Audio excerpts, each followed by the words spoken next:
Chapter 2.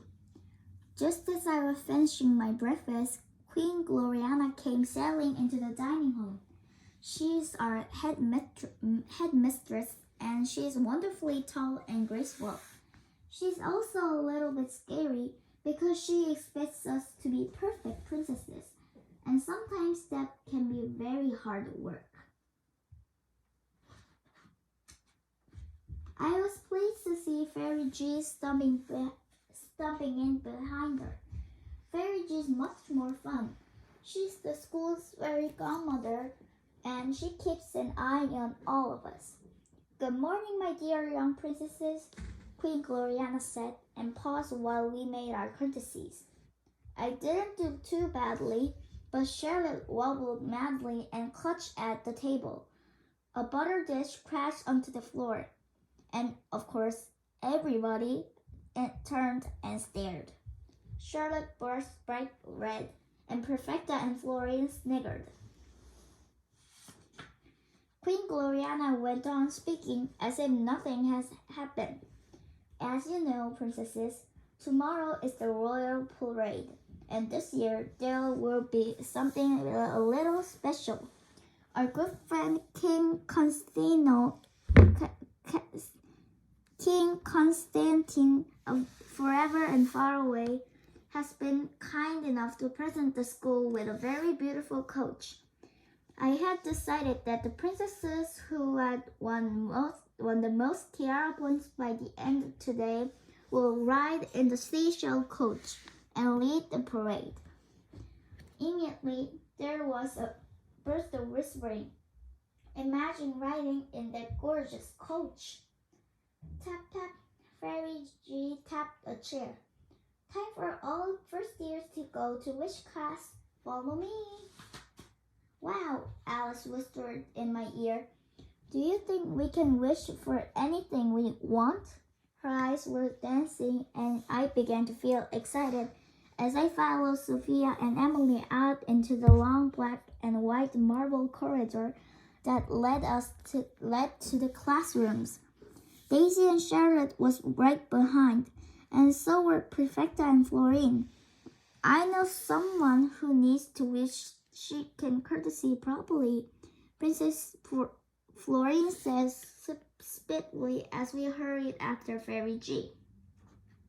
The classroom wasn't all grand, except for a beautiful sparkly chandelier that glittered in the light.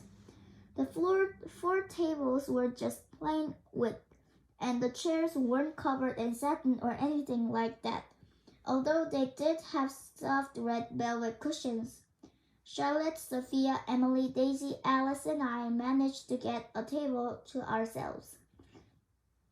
I couldn't help grinning when I saw the other princesses try to avoid having Perfecta and Florian sit with them. "Now, listen carefully," Fairy G boomed at us. She's very big, and her voice is really loud. "You will each have one wish and one only. Think hard and then write it down. Remember, once it's written down, it can't be changed." She finished in her pocket, brought out a huge alarm clock, and banged it down on her desk. "You have 5 minutes. Begin."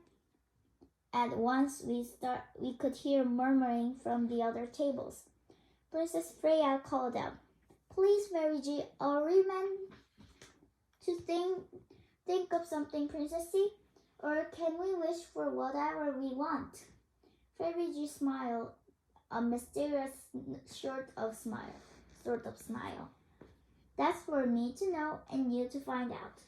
"Oh," Freya looked puzzled. "So, can I wish for a kitten?" Fairy G didn't answer.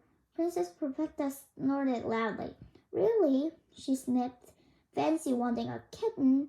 "That's right," Florine agreed. "Some princesses are so babyish."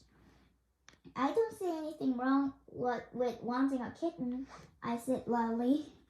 I was fed up with Perfecta.